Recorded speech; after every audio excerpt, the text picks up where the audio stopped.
Hello, today we will guide you through how to delete Splitwise account.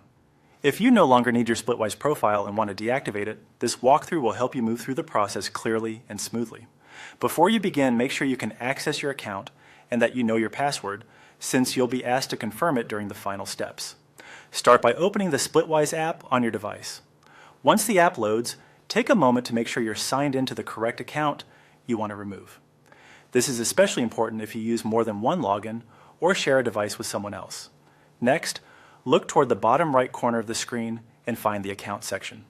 Tap there to open your account settings. This area contains your profile details and the options related to managing your account. When you're on the Account page, look to the top right area for the Edit option. Tap Edit to access the settings you'll need.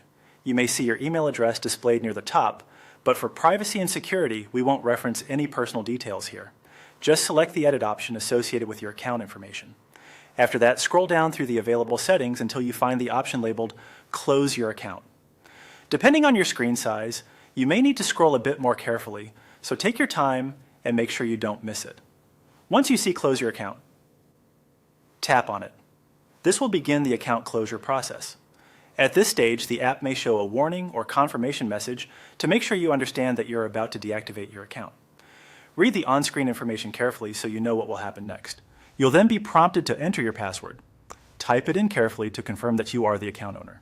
If your password manager usually fills this in for you, double-check that the correct password is entered before continuing. After entering your password, tap Deactivate. This is the action that submits your request to close the account. Finally, follow the on-screen procedure until the process is complete. The app may ask for one or two final confirmations before finishing. Just continue through the prompts as they appear and wait for the app to confirm that your account has been deactivated successfully. And that's it. You've now gone through the steps to delete your Splitwise account.